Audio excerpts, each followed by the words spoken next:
Welcome to the Ordinary Extraordinary Cemetery, where every death had a life and every life had a story. My name is Jennie Johnson. Hello, and I'm Diane Hartshorn. We are very lucky to have another fabulous guest joining Yes. us tonight. And he actually has come to us by way of one of our previous guests who's been on a couple of times. But she reached out to me, it was a couple weeks ago now, and said, you need to have him on your show. He knows a lot of stuff about this cemetery and he needs to tell you more. So thanks to Sharon Pica, who we had on the show. Originally, she was talking about the women writers buried in Virginia. That was the first episode, first two episodes she did with Right. us. And then she came back and joined us later for episode 145. And she was talking about folks that were involved in Edgar Allan Poe's life that happened to be buried in the cemetery we're going to talk about tonight. But now we're going to go beyond the Poe side of things, and we're going to delve a little bit more into Shockoe Hill Cemetery. And to do that, we have joining us somebody who has spent a lot of time with the cemetery, Jeffry Burden. So welcome to the show. Welcome, We're super happy Jeffrey. to have you. I'm thrilled to be here. Thanks for having me on. So Shockoe Hill is one of the cemeteries in Richmond, Virginia, in case folks have forgotten where it's at. So this is what part of the country we're in tonight. So tell us first a little bit, Jeffrey, how you got involved with the cemetery in the first place. What led you to be there and spend so much time amongst the dead? Amongst the dead. Well, it's not an unusual thing to have happened to me since I was little. From my earliest days, I remember being fascinated by cemeteries, right? And growing up in California, we grew up in the gold rush country, and I'd explore in these old gold rush town little graveyards and burying grounds, and it was just fascinating. So it was always an interest. And I moved to Richmond to go to school in the 80s, and then moved back with the family when I had my family in the 90s. And it was not long after the first time I went out to Shockoe Hill Cemetery for an event connected to a group I belonged to, and saw for the first time and was interested. I had a young family, things were going on. I wasn't out there very much. Eventually got, several years later, developed a project out there to mark what was at that time we thought was the burial site of a bunch of Union Army prisoners of war who died in Richmond Wow. during the war. And was able to get the Department of Veterans Affairs to actually put a large marker in. Oh, nice. But it's a wonderful addition to the cemetery. Great story. And then a couple more years went by, and I happened one day to be out there kind of randomly, and I saw somebody raking leaves, and I thought that's really odd because the city doesn't do a lot of leaf raking in there. And I stopped and I asked him, "What are you doing?" And he said, "Well, I'm with a new group called the Friends of Shockoe Hill Cemetery." And I thought, interesting. So he invited me to the next meeting, and this was in the fall of 2006. And I've been a member ever since, and president for a while, and now I'm still. So it was a little bit of a progression over a series of years, but to where I really focused down on joining in an effort to conserve and improve, if we can, this historic city-owned cemetery. So that's how I got involved, and it's been pretty steady now for going Mhm. on 20 years. Yep, Oh I my, understand yeah, that. yeah, right, right. It's a great way to focus. I mean, people, you need to focus down on a few passions, and this has been kind of one of the two or three that I've really devoted myself to for, as I say, these past years.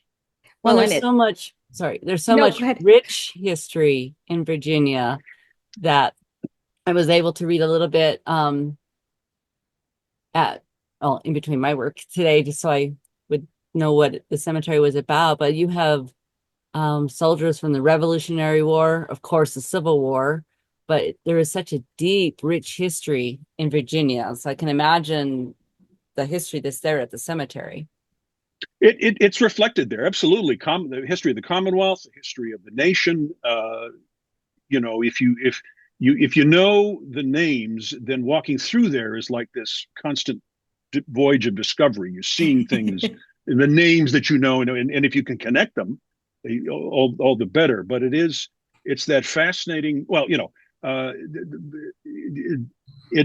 it developed in a way that was reflecting what was happening in cemeteries and in the design and thought behind cemeteries at the time. Certainly by 1800, the cities up and down, the major urban centers of the United States were realizing that burying people in the middle of town was not a good thing. And I'm sure you've Right. covered this, and other guests have covered this, right? It was not a good use of space and valuable commercial land in an urban area. People were worried about health concerns, right? Hmm. Contaminate the water or bad vapors, miasma, right? That's this thought that it could sicken people. So all up and down the East Coast, you've got these big cities, Philadelphia, Boston, New York. They're moving cemeteries out to the edge of town. Uh, Up until the early 1800s, the main burying ground, a de facto city burying ground, was the church cemetery at the historic St. John's Church in Richmond. Hmm. Best known to history is where Patrick Henry made his liberty or death speech in 17. We're coming up on the 250th of that Yes. speech next month at the church. Um, so that was, and though the city did kind of take control of a part of that burying ground and maintain it along with the parish, it wasn't a cemetery that the city had planned or opened or really organized.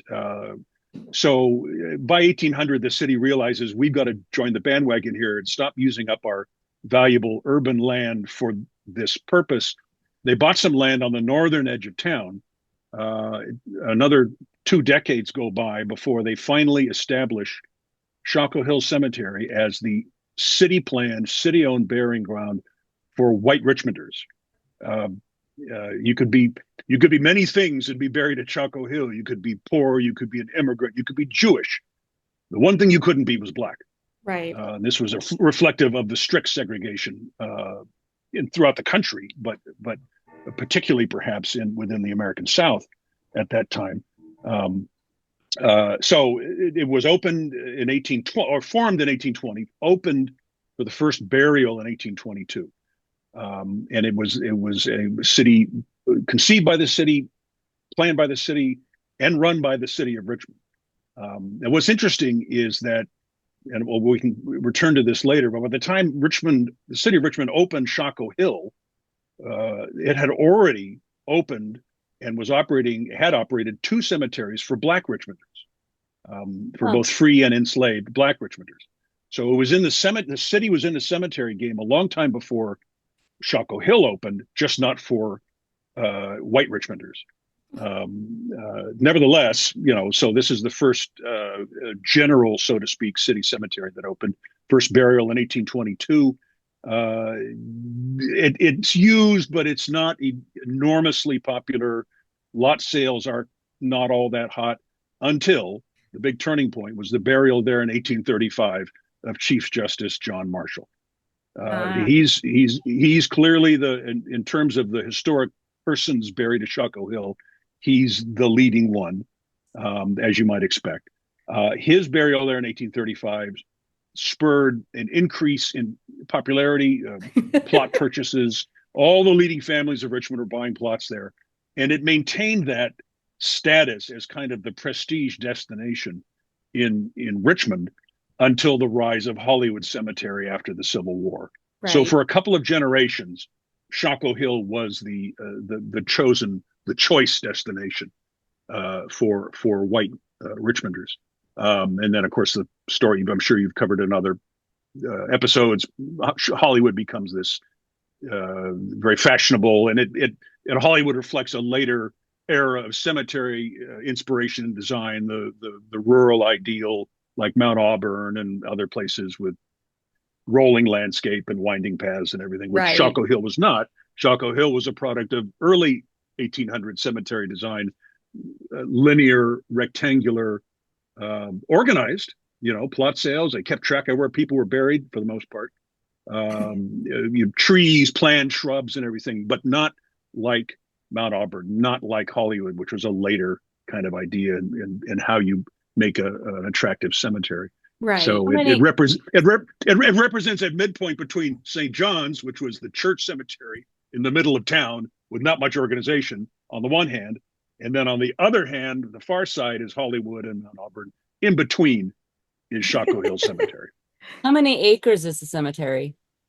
It started with 4, and it grew out, and the city bought pieces of land, and it grew out to just under 13 acres Okay. Oh, now.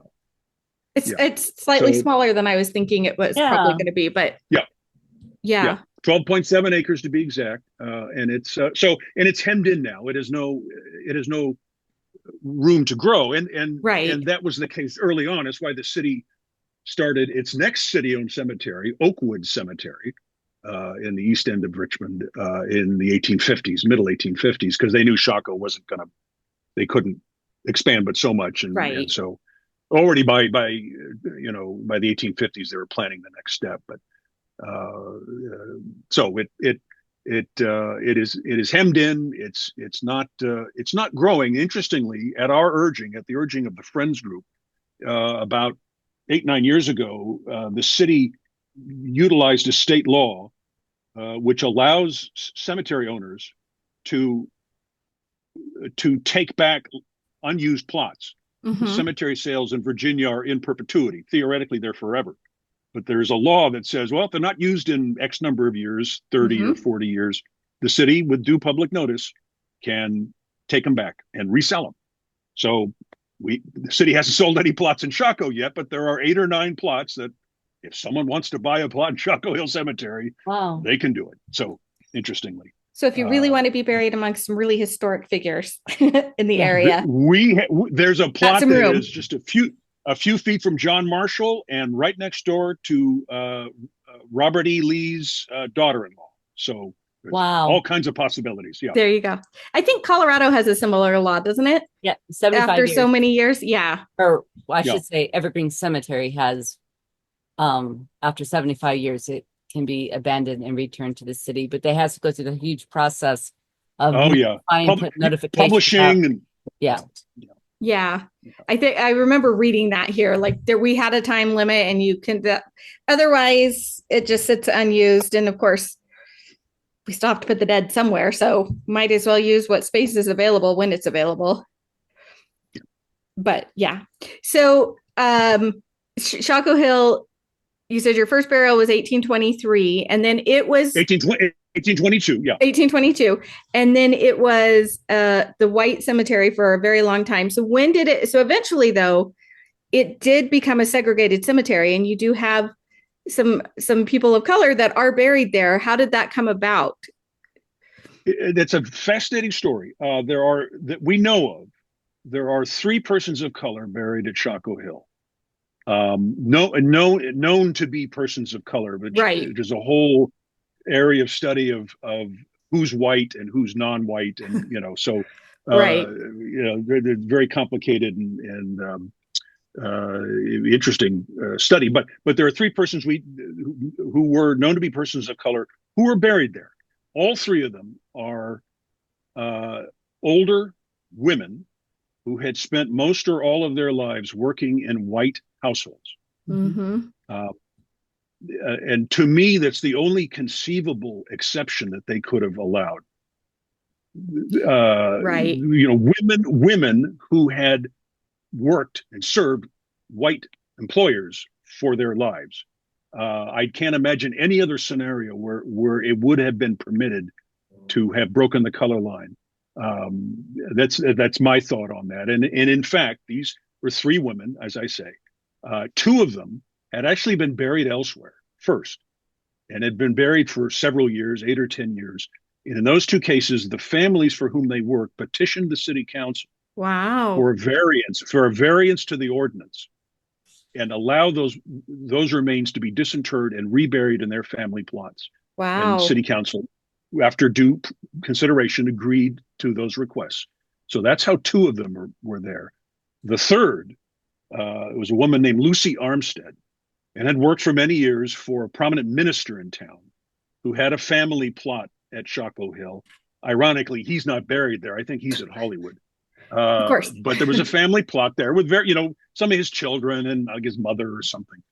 And one of his daughters, at the death of this woman who had, as I say, worked for them for many years, just basically said, "I'm going to bury her in the family plot." She's part of our And family. well, we know we can imagine why she did it, but she didn't Mm-hmm. bother with like getting permission. She just said, "I'm going to do it." And so she had the grave prepared, had the casket brought out. They had a little service, and the city workers were there. You're waiting for the end of the service. When the service was over, the city workers refused to lower the casket in the ground, apparently mortified by the thought of this woman of color being buried in the cemetery. I don't know. So there's a standoff in the cemetery. Oh Where no. this woman, this daughter, who's very socially connected, prominent woman in town, Right. is demanding they bury her, and these guys are refusing. It got to the point where the city cemetery superintendent had to come out to the cemetery and threaten these workers with their jobs if they didn't complete the burial, and they Wow. did. And she is still buried there. One of the projects of our friends group over the last 6 or 7 years was to obtain markers. One of the women has a marker, of a nice, lovely granite marker. Ironically, basically the only marker in that plot for all those family members. She's the only one with a marker that the family had Wow. put up. The other two, one of them was unmarked. One of them had a broken, basically indecipherable marble marker. One of our projects was to obtain markers for the two basically Oh. unmarked graves. So we did. And those graves are now marked with their names and the dates, and lovely kind of upright granite markers. Ooh, I Part love of the that they're story, upright and not just like Yeah. I mean, flat. they're Flat kind of ones. they're the kind of the beveled Yeah. front, well, on a base, and they're lovely. And now it helps us tell their story, which Mm-hmm. is one of our main functions as a friends group out there, is telling the stories, right? Right? This is Mm-hmm. stories that are the people. So we accomplish that. We help reach that goal by having these graves marked. I will say, just as a postscript to this, people ask, were they enslaved? These women, these three women, and the answer is one of them was, apparently, at least until emancipation. One of them apparently was not, had been born free. And the third, we don't know. We can't tell for sure. The Mm. research that we've done, we're not sure. Haven't been able to find the documentation yet. Haven't been able to find anything that sets it up one way or the other. May well have been. Probably, I mean, I've had to guess probably rather than not. The enslaved population of Virginia was much greater than the free Right. African American population, but we don't know for sure. But all these women now have them marked, and when we do tours, one of the stops we'll very often make is at one or more of them, and tell this Oh. story, right? And it's an interesting glimpse into life in Virginia and the American South in the 19th and through the mid 20th centuries. I love that. And I Yeah, love that very now interesting. people know they're there, Mhm. and they can stop and Mm-hmm. pay their respects and remember these women who were very Mm-hmm. important to those three families, obviously, because they, Yeah. I'm sure they did a lot with raising the children and making sure those, Oh yeah. the households ran smoothly and all the Yeah. things they did everything they needed to do. And I'm so glad those families were like, yep, we want them with us. We don't want Yeah. them Yeah. where we're never going to see them. That was real affection, right? And Mm-hmm. I don't doubt that. I mean, that there were strong bonds of affection between these women Yeah. and the families that they had worked for. I again, I go back to my point that I can't imagine a working class black man being buried there in violation of the color line. I can't Right. imagine children being buried there. That would not have worked. But by doing what they'd done for their lives, these women had earned this distinction, right? Right. And it was allowed to happen in at least two of the, or actually in all three of the cases in the end. Well, yeah, and the families actually went against society norms to do that. I mean, I can just imagine. They went out. Yeah. Yeah. And Yeah. as women that were second class citizens, even to go against society norms to insist that they be buried in the cemetery is pretty amazing on their part as well, too. Yeah, it's safe to say this was not a universally popular position these families took. Right. I imagine there was significant, if not publicly expressed, Right. within their world. This was not a universally popular effort on their part, right? Yeah, To I'm do sure the this. gossip So mills were running full tilt every time that happened. it might have been. It might have been. Wouldn't surprise Uh, me. yeah, it would. Well, it's an interesting little glimpse, as I say, into life in that time in this place. And so we, we part of the story. We tell a lot of stories, and that's one of the stories that we tell. That's an amazing story, though. It's a Yeah. wonderful Yeah. story. So Yeah. so speaking of stories, what are some of the other stories you tell? And you don't, obviously you're not going to give us the full tour. We'll save that for when people actually come to visit the cemetery. No, I don't want to and give take the everything tour. away, but Right. But what's one or two other stories that you guys do give on the tour? Something that might actually surprise somebody, especially if they've never really spent a lot of time in Virginia, or the Richmond area even. What are some of the other stops along some of your tours that make people go, "Oh wow, I had no idea"? well, part of it is just the existence of this place. It is, as I say, it was falling out of favor, if you will, was filling up, but Right. also Hollywood, the city by 1900 was operating a couple of other cemeteries, at least three others, at least, and so it fell kind of out of sight certainly by 1900, where the city just wasn't taking care of it, and there were newspaper reports about how awful it looks, and they're just not taking care of it, and even as burials continued in it, so and Richmonders now, if they know about it, it's vaguely, oh, John Marshall's there, I think, kind of, but that's about it, and they don't know where it is. Certainly, it's not on a Oh, well-traveled route. It's not something people drive by necessarily. So the location of it, the existence of it, is something that is surprising and interesting to people, and once they come out there.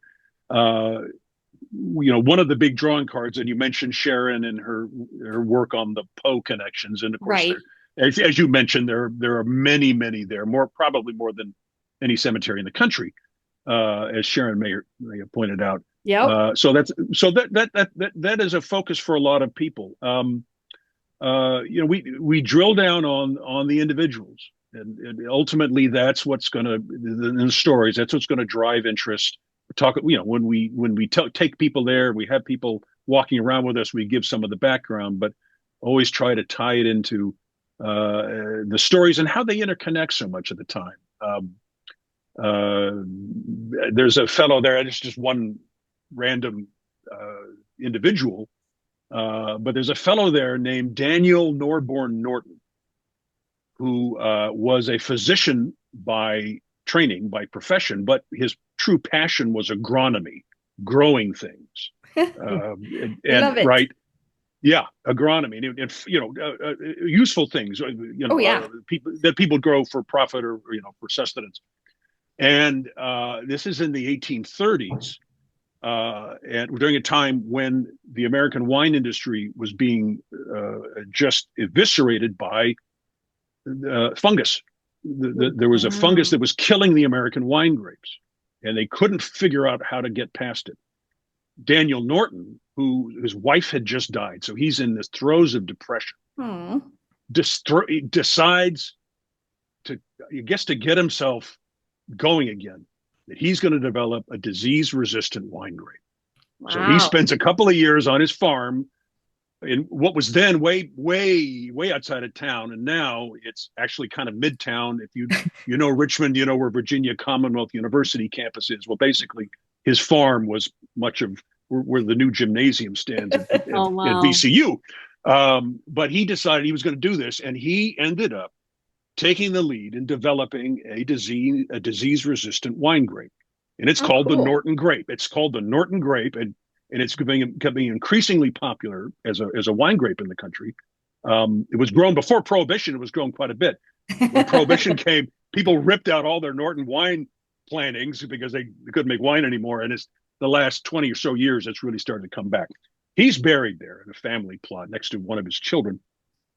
And he had a very, as a flat marker in the ground that was large, but was becoming indecipherable. One of the projects we undertook was to get a nice commemorative marker for him. So we did. Stands about 5 feet tall, big solid granite with a transcription of what's on the marker, and then some other biographical detail, an image of him in bronze based on Oh, a cool. portrait that was done of him. And that has become a real stopping point for people, right? People come out Wow. to see where he's buried. And more than once, I found bottles of Norton wine left on his grave as a tribute, open, sometimes empty, sometimes half full, sometimes uncorked. I mean, they're just bottles of wine that people leave there. We're very grateful he saved the American wine industry. And that's really not putting it too fancifully. What he did was extremely important from that standpoint. This is a problem that Thomas Jefferson was vexed with all his life. He was growing wine grapes of Monticello, and they kept dying off because of the infections that were. So Daniel Norton helped get around that problem and really allowed an American wine industry to develop. So that's one story that we tell. There are a couple of disasters in Richmond history that the victims of some of them are buried at Shockoe Hill, and we have done some commemorative work on those. One in particular, which was in 1863, there was a munitions plant on an island in the James River, just in downtown Richmond, and so it was where they made artillery shells and bullets, with the powder kind of in a pouch next to it. So you'd make all this stuff, primers to set off artillery, things like that. And by early 1863, many men who had at first gotten deferments from service or had been able to not serve in the army because they were doing munitions work were getting drafted in or being, enlisting in the Confederate Army. Right. One of the things that the people who ran this munitions plant said was, "Don't worry, you won't lose any income. We'll hire your daughters to work in there." So they did. And they had 12, 13, 14-year-old girls working in this basically big gunpowder pile. Perhaps inevitably, one day, March of 1863, somebody was careless with an implement and hit something which set off a spark, which set off a little pile of gunpowder on a table, and it blew the building apart. There were, by best accounts, 64 people killed. Oh my gosh. Most of them, all but a handful, teenage girls. And I'm talking young teenage, 12, 13, 14, 15. And as far as we can tell, 14 of those victims were buried at Shockoe Hill. So one of the projects we did about 10 years ago was using some grant money from a couple of organizations and our own fundraising, a commemorative marker listing the girls by name and a little short summary of the incident, which now sits in a part of the cemetery. After that point, another group went around and marked all the individual graves of these girls, which was nice. Yeah. So one of them was already marked; the others weren't, so they're all marked now. So it's an attempt to help create the narrative and propel the narrative by a point at the cemetery where you can read about this and understand a little bit of history, that they're here. This was tied into the Richmond history. And Civil War history. I mean, if they were Civil War history, absolutely. For the war. There was a flash forward to 1870, a long story, but there was a horrible disaster at the state capitol building where a very crowded third floor of the Capitol building, they were having a very contested court hearing, a lot of public interest. The floor collapsed and crashed down through the second floor to the first floor. 60 some dead, 62 dead, I think. Yikes. A number of those guys are buried at Shockoe Hill. There's no commemorative devices for that. But again, that's a story, depending on what the focus of the tour is. There's another story that ties in to the larger Richmond history, which, and then the court case itself was interesting. So you find ways to bring it into the mix, how it relates to what else is going on. in Richmond at that time. So, John Wickham was a very prominent Richmond lawyer who's buried there in a family plot. Uh, I mentioned being buried next to Robert E. Lee's daughter-in-law. Well, that was his granddaughter, right? And she's buried there in the family plot. And John himself, as I say, a prominent lawyer, was one of Aaron Burr's defense counsel in the Aaron Burr treason trial of 1807, which was held in Richmond and presided over by John Marshall. And they're like maybe 40 feet apart. So you can tell about 5 stories in one stop. Wickham and his family, and John Marshall and Aaron Burr, and as long as you can make it interesting, that's a great approach. So again, a fascinating personality, and you see his very prominent marker there, and have an opportunity to tell that story. Another interesting component more broadly is the story of immigration in Richmond, and the inflow of people from out of the United States emigrating to the U.S. in the pre-Civil War years. I'm not talking about the Ellis Island era in 1900. I'm talking about before the Civil War. Interesting statistic I heard recently was that in 1860, the eve of the Civil War, 40% of the white population of Richmond had either been born in Germany or was a child of parents born in Germany. Wow. That's how massive, in particular, the German influx in Richmond was. And the evidence of that is all through Shockoe Hill. All the German obviously names. German names, along with the French names and the Italian names and all these German names. And that's an opportunity, a door to really discussing this issue of how Richmond grew and how it grew on the back of these immigrants and their children and grandchildren, and they're still there. So it's not something you'd notice just in a quick look, but if you have the opportunity and you're advised of this, you look around, it all starts to make sense. You start to see the continuum of the history. Now, do you have stones that are carved in German as opposed to English? A few, yeah. A few, yeah. Hier wrote, Anton Gemmer, Right. There are a few, not many, but there are a few. So you see very directly the evidence of that. Yeah. In stones like that.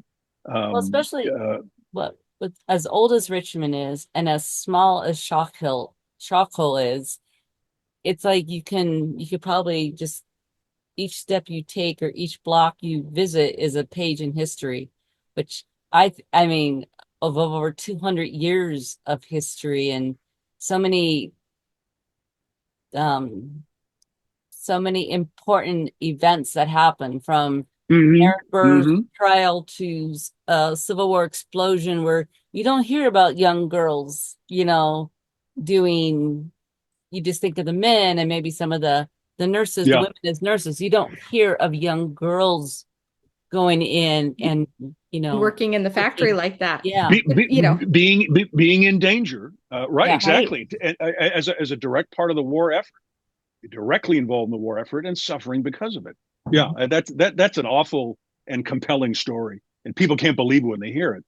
Well, and then you think too, if they were replacing their fathers or maybe an older brother or something who's working there, there's a good chance those fathers didn't come back or the brothers didn't come back. So you have families that lost not only those daughters, but they lost maybe their main provider or another son or whatever it was. So that brings that story even further into the eye of what was happening at that time, in 1863, and the significance of that type of work for those young girls.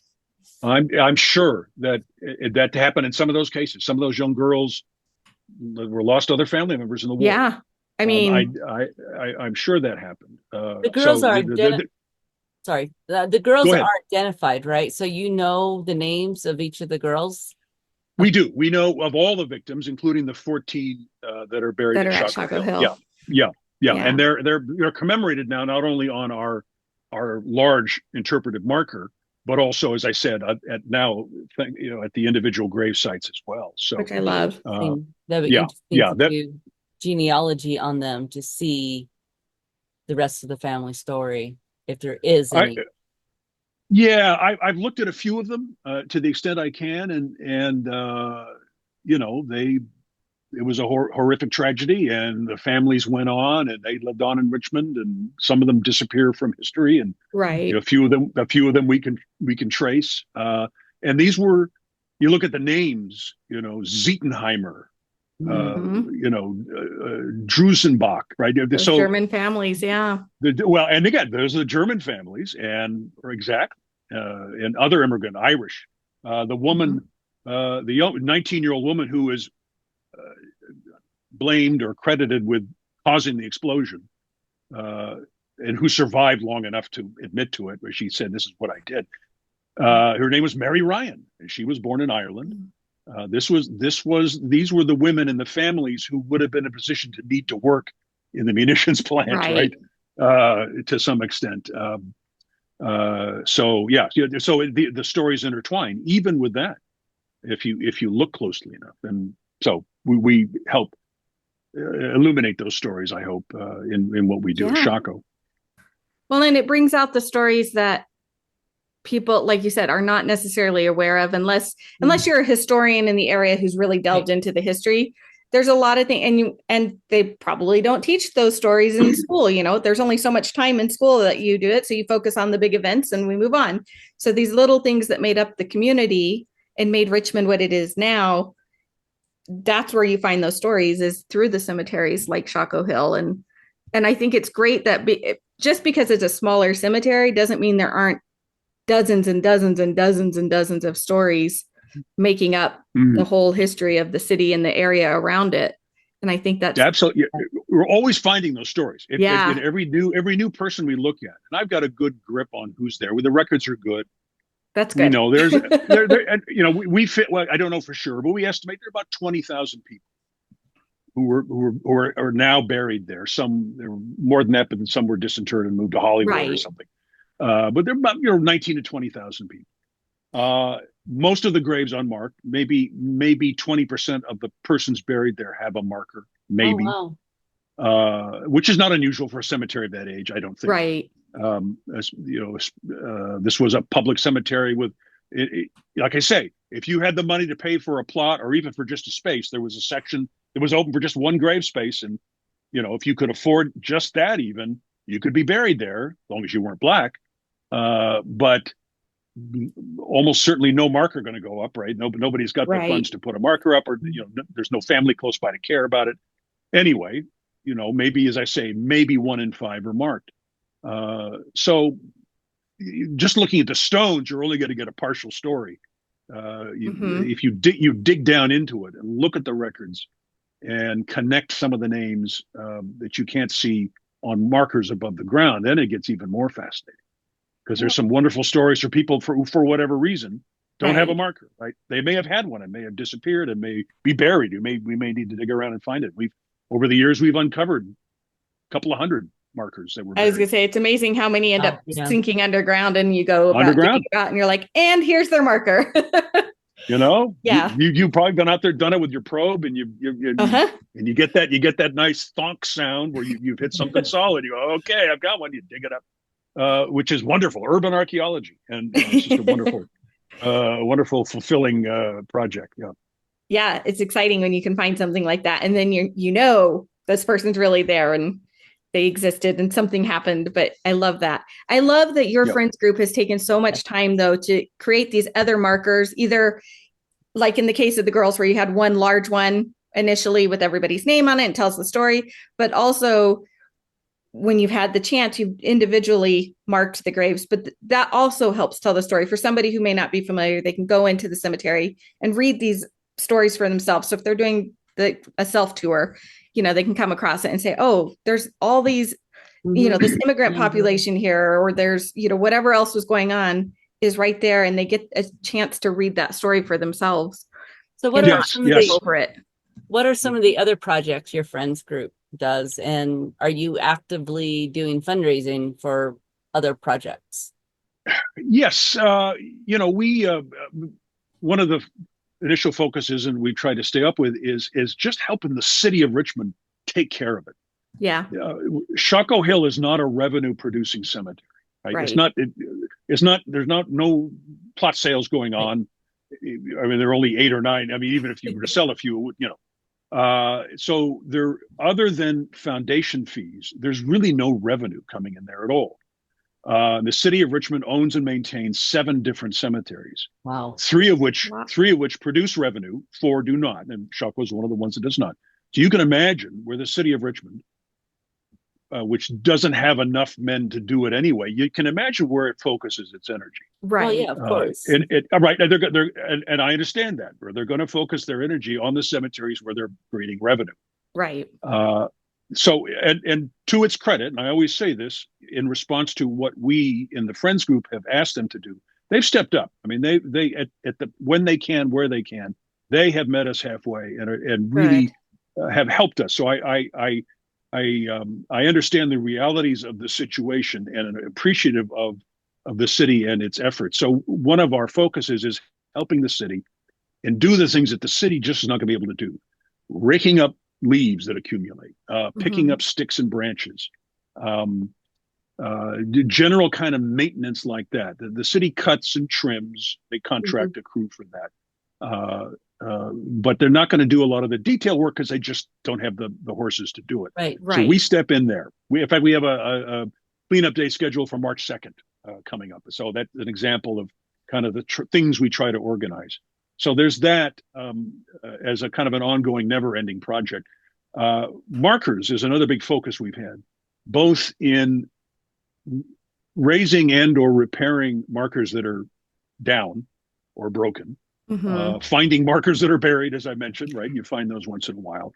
Restoring the markers in whatever way we can, using industry acceptable means for that.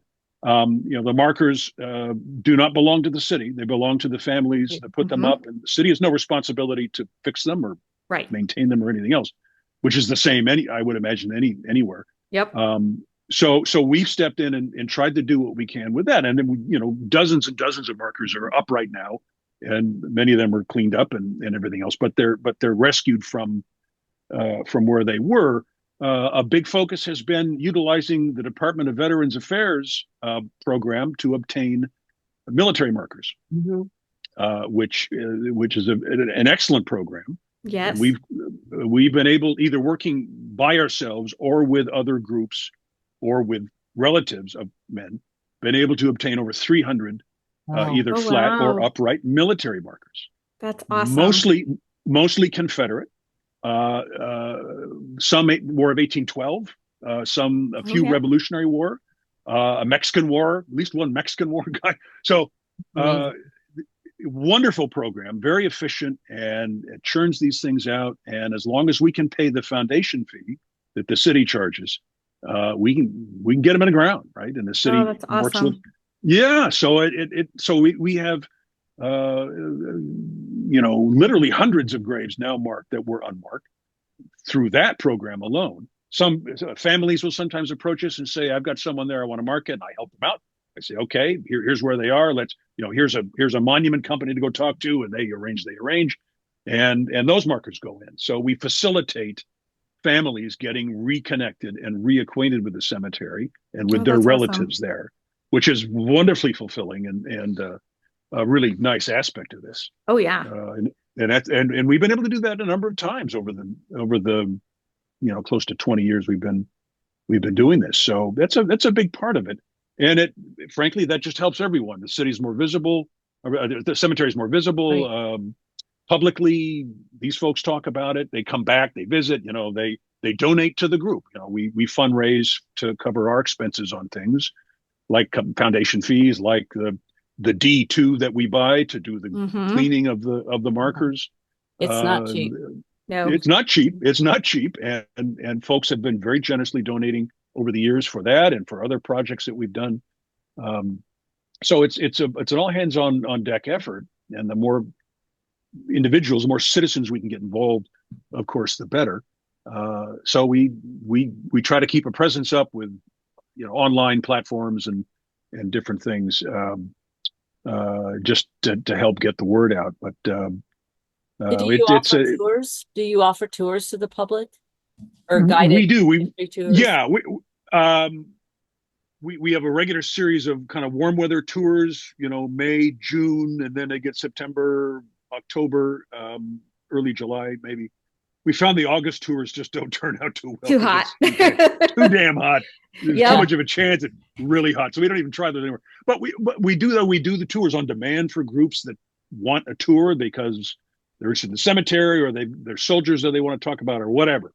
We'll do tours at a drop of a hat. I have no problem with that at all.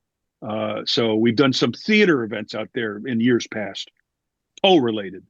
A group in Richmond that came in and produced a wonderful Poe related kind of live action evening theater event. We Wow, haven't how done that for a cool. while, but things like that. And now cemeteries across the country are doing things like that for the Yep. same reason: visibility, get the buy-in, get the interest, get people excited with the history, and hopefully supporting the cemetery group and its efforts. So it's the same dynamic. But we've tried to stay engaged and involved and maintain a good relationship with the city, which is important, Mm-hmm. and work with their people and um, one of the things we've done in the past is at the end of a year or 2 year period where we've got a bunch of new markers in, have the relatives of those individuals whose graves were marked, whether it's a military marker or a family marker, come in on the cemetery on a spring day and we have a recognition event. And we Oh, talk about all nice. the markers that went in, and which has always been a nice event. One time in 2019, we did a Descendants Day event. Descendants of people there show up. We'll talk about the cemetery. We'll show you their graves, blah, blah, blah. And we had 40 people, which was amazing, from my standpoint. 40 relatives of people buried there That's who so came, cool. and they all met each other and they all talked and they all shared stories. And it was, That is really neat. that was a really cool thing, that we did. So you just got to be inventive Mm-hmm. and creative and come up with some compelling ideas. Your tours need to be compelling themes. Right? You can't just do, throw something out. You've got to attract attention and make Right. people really feel like they want to come out and learn about this. One of the tours I've done in the past that has typically had a pretty good turnout is talking about the people buried there who represent the Unionist underground in Civil War Richmond. There's a fascinating tale about many of the leading Unionists, for whatever reason, are buried at Shockoe Hill. Uh, really not too surprising when you think about who they were and Mhm. when they were living, but still, it always strikes me that you have all of these individuals, including most prominently a woman named Elizabeth Van Loo, who was a not native to Richmond, but raised there, grew up there, elite of society, who certainly well before the Civil War was a committed abolitionist, and when the Civil War came, basically used her family fortune to be the centerpiece of the Unionist resistance in Richmond. And Wow. her story is, you talk about a fascinating story and a compelling story that ties into the history of the Commonwealth and of the war. That's it. That's her. And I would say after John Marshall, she's probably our second most visited grave, Wow. is the grave of Elizabeth Van Loo. Yeah, just a fascinating lady and a compelling story. So we tell that as often as we can. Um, it attracts attention, no question. Oh, I love that. Yeah. So when did the burials pretty much stop there? Um, was it early 1900s Yeah. or By by yeah, by by 1890, you're seeing a decline. I've looked at the definitely. records. Its peaks probably about, in terms of raw numbers, probably 1880, Okay. and then by 1890, you're seeing a pretty significant decline. By 1920, you're down to 30 or 40 burials a year. Wow. By 1950, you're basically down to a handful, A handful. fewer than 10 a year. And just to put a bow on it, the last burial at Shockoe Hill Cemetery was 1993. Wow. Wow. So it's been a long time. Uh, It had Wow. like a good been a long time. 60-year run before it went pew. Yeah, I But mean, if you start from the first burial, it was about mhm, it was about 60-year run. Yeah. yeah, And then it was just overtaken. right. By other options and by other priorities that people Well, and had in terms of. the fickle fashions of the late Victorians, and you move into the Edwardians and what was Yeah, fashionable then it's fashionable. compared to the old stuff. When you, Hollywood, Hollywood in particular, is a very compelling place to be buried in that yeah, beautiful pastoral winding path setting, and by the river. You're right on the James River, and mm-hmm, all the Confederate dead have been reburied there. And you've got Jeb Stuart buried there, and Jefferson Davis, and so. And you can imagine in Richmond that was a pretty compelling selling point. Yeah. right, That you'd to be be buried buried there. where Jefferson Davis and Jeb Stuart are buried, and others. So yeah, that's kind of sucked all the air out of the room. And Shockoe, which, as I say, was geographically hemmed in. And I Right, don't because know it couldn't I don't know when expand, it sounds yeah, like. I really couldn't expand. The last plot was probably sold in the early 1900s, maybe earlier. So and the city wasn't taking great care of it. So unless you went to be buried with your folks or something, or your grandparents, Mm-hmm. it wasn't used very much. Oh. But it had a good run when it was really humming. Well, I'm Well, glad and you I love that you, took the time to stand up and see that the cemetery needed to be cared for, and actually, are very active in doing that, because so many people, look for someone else to take care of things for them. So we know we know the work that goes into taking care of a cemetery. yep, So I imagine a fair number of people would have liked to have seen it better taken care of, but until this group started, there really nobody was organized enough to do it. yeah. yep, So I'm just pleased.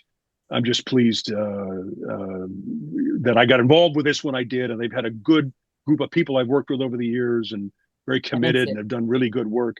I just happened to notice there, Dianne, behind you, the image behind you is.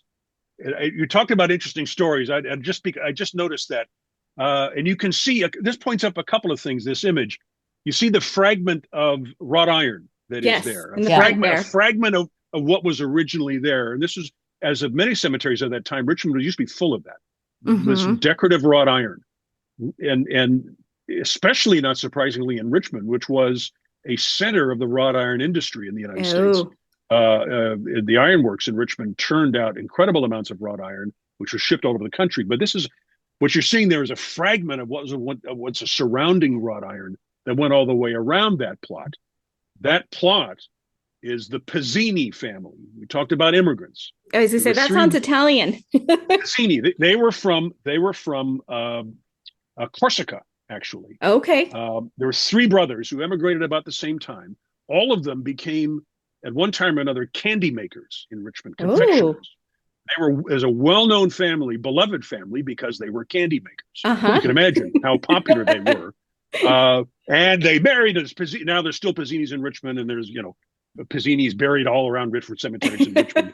A marker that is in that plot, I was able to get installed a couple of years ago. One of the sons of these three brothers, of the second generation of that family in the United States, had been, before the Civil War, in the U.S. Navy, and had gotten out of the Navy in the late 1850s. And of course, the Pizzinis were a very Richmond family. They'd adopted their life in Richmond. When the war came, the Pizzinis generally, broadly, were loyal Confederates, supported their government. This son, who served in the U.S. Navy, rejoined the U.S. Navy at the start of the Civil War. Wow. Went to sea, was actually on board one of the vessels in Hampton Roads, and watched the battle of the Monitor Oh, and the wow. CSS Wow. Virginia, the ironclad battle in March of Yeah. 1860, was a witness to that battle. His ship that he was on, which I think was the USS Minnesota, actually grounded itself to avoid being sunk by the Right. CS by the well, not the CSS Virginia, just the Virginia, which is the name of that ironclad. So They were he's like, on we this don't boat. need He's to get any watching. closer. We're good. No. The captain ran up on a sandbar or something and saved the ship from being destroyed Wow. or sunk anyway. Uh, it ends up this young Pizzini is Francisco Pizzini ended up going back to sea, and he died later that year while on Oh. patrol duty off of Bermuda, and was buried at sea, as far as we can tell. So one of the things that I've worked on was to get from the government basically a cenotaph, an in memory mark Hmm. for Francesco Pizzini, and Oh, I placed it in the Pizzini plot. Wow. And so it exists there in the plot now. It's another piece of that story, I and love that. it helps us to tell the story of the Pizzinis, Mhm. which is an immigrant story, which is a social story in Richmond. Confectioners and their status, their place in society, and of the one son who kind of bucked what the rest of the family was doing and served in the U.S. Armed Forces during the Civil War. So Yeah, I'm there's a sure lot of that didn't layers go to over that so story. well with the rest of his family. I haven't found any indication of how anybody reacted to that. I don't know, right? Maybe he was highly unpopular, or maybe they thought, well, he was in the Navy before, he went back in the Navy. I'd love to know more of that story. I haven't been able Yeah. to find much about that. It would be, yeah, it Uh, would be fun to know, did they butt heads or was it like, okay, it's just, this is what he's going to do. Like they rolled their eyes at it. He's the one family member who you yeah, roll your eyes and keep going. he was in Philadelphia when the war started. He may never have seen them. He may have joined up the Navy, Mhm. gone to sea. He may, from the beginning of the war till his death, he probably was never home. He may never have seen anybody, True. right? I mean, there may never have been a face-to-face thing. Interesting. Wow. Very interesting. Oh, no, interesting guy. Yeah, lots of stories about him. So, but that scene is you see some of the older markers there. That's not the oldest part of the cemetery, but just some nice Right. older markers. Very dynamic, very They're beautiful. tall obelisks. Yeah. It's hard to tell, but on some different kinds of markers, and you see their kind of variation in the eras of markers. Some Hmm. older, relatively narrow plinths. You've got the obelisk on the pedestal. You got the very decorative. To the right of the tall obelisk is the one with the scroll work along the top. It looks like Hmm. a scroll, which is a whole other era of funerary architecture. Yeah, so it's a little microcosm of what's throughout the cemetery, which is about 100 years of the development of funerary sculpture and style. Which is something I love about a lot of especially the further east we go where our Cool. country was founded and stuff. You Yeah. get to see that a lot in more of those cemeteries. You can see how they progressed from the late 1700s to the early 1800s to the mid 1800s and then later. Right. And I love having that bit of history. And that's something some people I don't even think consider unless they know more about funerary art like that. But yes, Yeah. the fact that you can see how the fashions were changing at the time and what was in and what wasn't. Yeah, you're moving from the kind of mournful skull and bones motif Mm-hmm. into the very hopeful finger pointing skyward, or And angels. angels and yep. There's this whole idea of how we're looking at death, right? And it goes from the sorrowful remorse to joyful reunion, and Mm-hmm. and a whole change in the mindset. And in a cemetery like Shockoe Hill, you kind of trace that, right? If you know what you're Mm-hmm. looking for, like you say, as you walk through, you see the progression. Which I And love. Yeah. yeah, and that's a for folks that know what they're looking at. It's very revealing. Yeah, Yeah, in it's a place definitely like its Shockoe. own little timeline from Yeah. separate from the Exactly. stories and everything else. It's that whole other timeline of just what was in fashion or in vogue at the time for that period Yeah. and people's religious beliefs and everything. And you get a different sense of that than Well, say Hollywood Cemetery, which was after the Civil War. And yes, there may have been some graves moved there, but mostly they're going to be newer markers that are going to, yep. you're going to see less of that progression. So late 18th century, you're not going to see that early style and yeah, format. One of the things you may have covered on the podcast, I don't know, earlier, are zinc monuments, the we've white talked bronze. about them. I don't think we've done a full episode on zinkies, but I do love finding them when I can. It might be worth an episode. My point in bringing that up is that is that was popular, 1880 to 1910, Yeah, it was a real and short period. it wasn't long. It wasn't long, but you would think, okay, a cemetery, Shockoe's area, you'd see a lot of them. There are two large zinkies at Shockoe Hill. Oh, you A have couple of large small ones. ones, like two large ones, a couple of small ones, little tiny ones, but only two large ones. So Wow. that trend, for whatever reason, didn't really hit Shockoe, right? And they're lovely. I mean, the two Yeah, at they're Shockoe wonderful. well, they're wonderful. Generally, the ones at Shockoe are good examples of nice, zinc white bronze monuments. But it just wasn't something that I guess caught on in Richmond as much because It there's not didn't much really evidence of catch it. on in a lot of places. I still think it's kind of funny to me because they went out of fashion so quickly. And a lot of the times, from what I've read and what I've researched, it was because the ultra wealthy didn't think they were nice enough. Like you wanted the stone, you wanted the marble, you wanted the granite. You had to spend a lot of money for that Prestige. stone. Yeah. But at the same time, those zinc monuments have outlasted so many of those stone monuments. Ironically, they do Yeah. better than a lot of the marble ones. Yep. I mean, Yep. occasionally you'll come across them and they might be missing a panel or something, but like they're still there. You can still read them. You can see the artwork that was put on them a lot better than some of those stone monuments. So I think it's really hilarious that they didn't last very long. And I think they were highly affordable compared to the stone because of the way they were produced. Well, and as you pointed out, that was one of the reasons perhaps they weren't popular among a large segment of the population Right. because they weren't expensive, right? Right. So people's right. I don't want to have an inexpensive monument over my grave, and so they weren't used, but they are incredibly durable. Mm-hmm. And as you say, they're not going to fade. They might get busted up, but they're not going to fade. Those were the ones you could order from the catalogs. Catalog. And you just personalize the panel that you want, and you plug it in, you screw it in place. Yeah. And as anybody who's been around old cemeteries knows, granite is granite and probably will do pretty well. But when it comes to marble, you get what you pay for. Yeah. If you buy cheap marble, then your grandchildren are not going to be able to read your marker, or your great grandchildren, because it's going to be gone. So sugar away and gone. Right? Marble and sandstone. And sandstone, definitely. Sandstone does pretty well, I guess, until it flakes off, until it's complete, when it just literally just falls apart. Yep. But even in some of the 1820s, 1830s marble markers, you can tell who bought good marble because you can read it. It's still there. And the design is still carved into it, and whether by accident or whether they paid extra, whatever the story is, some of that marble's good and it lasts.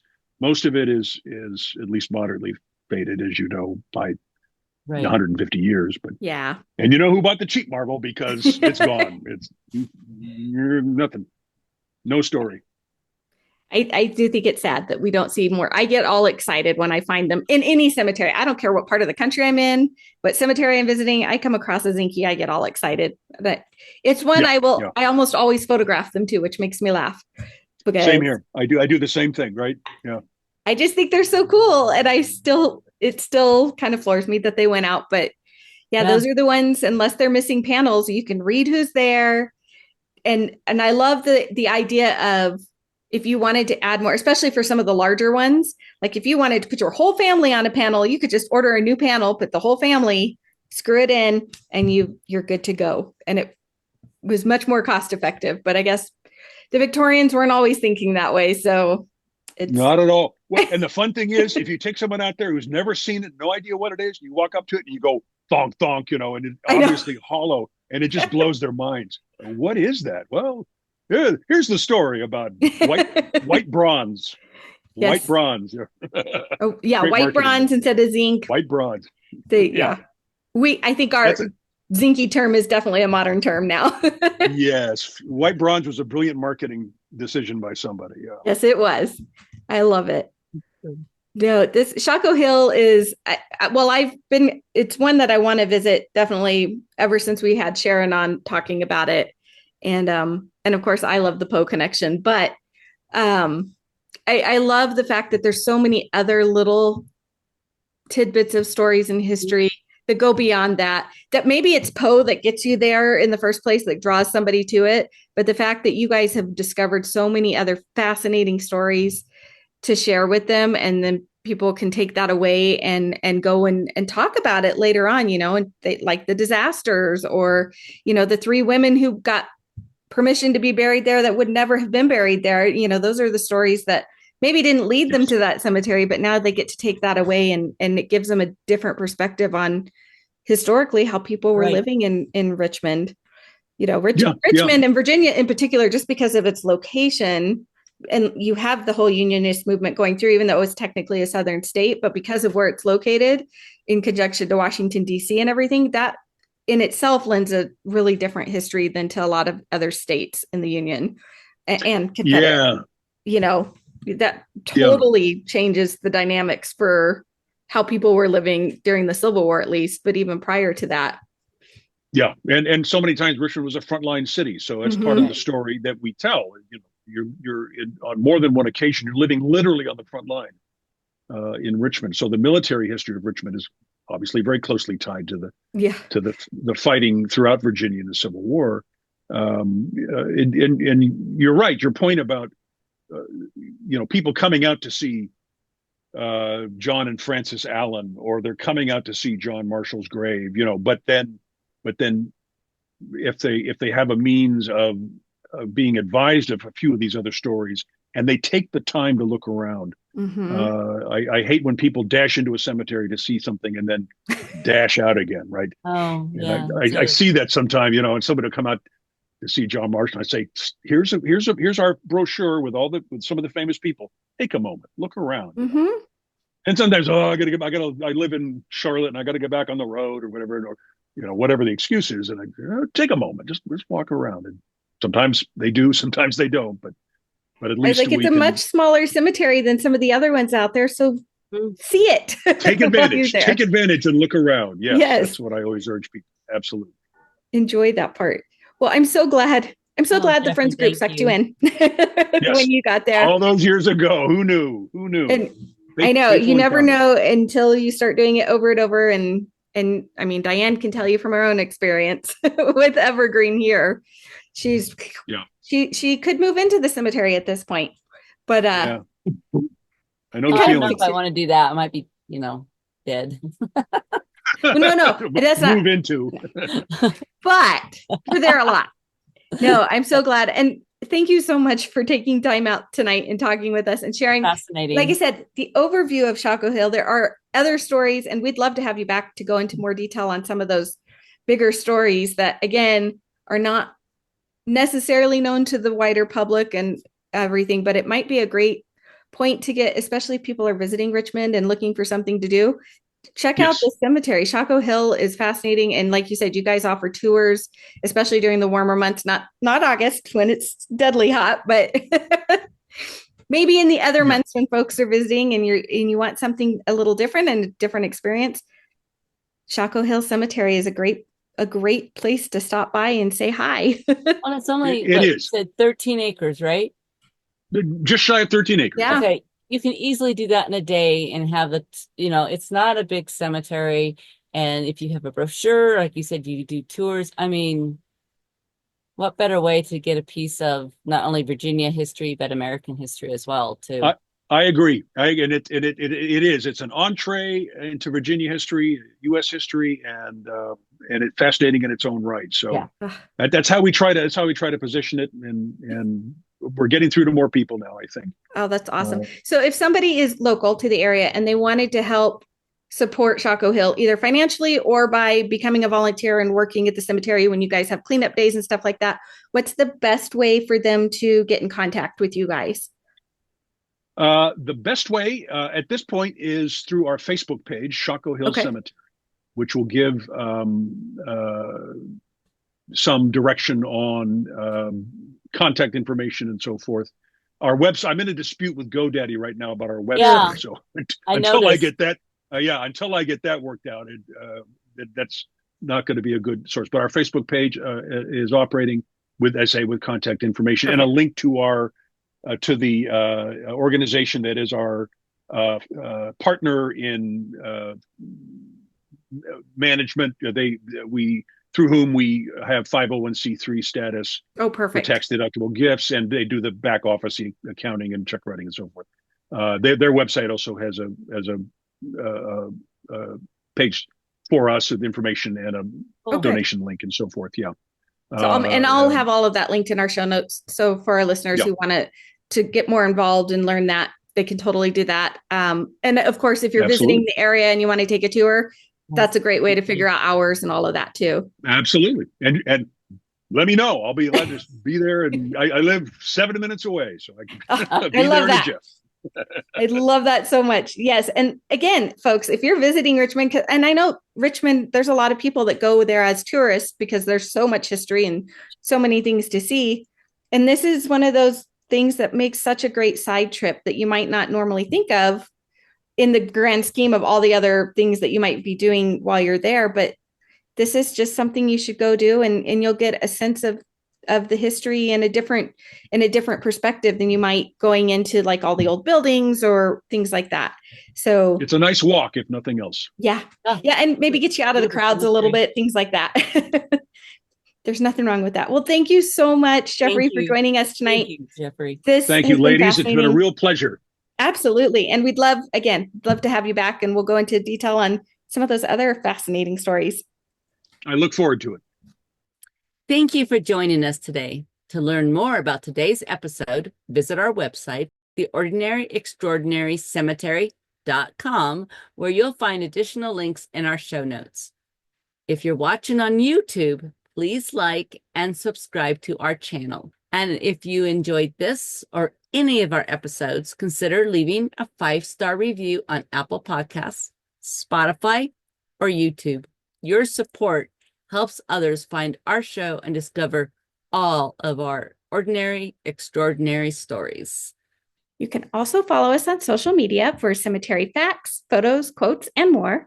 We are on Facebook and Instagram at Ordinary Extraordinary Cemetery and on X at OrdExtraCem. If you'd like to help support us financially, you can donate a cup of coffee by clicking on the coffee cup icon on our website or YouTube, or purchase some of our fabulous Ordinary Extraordinary Cemetery merchandise through our store link. Until we meet again.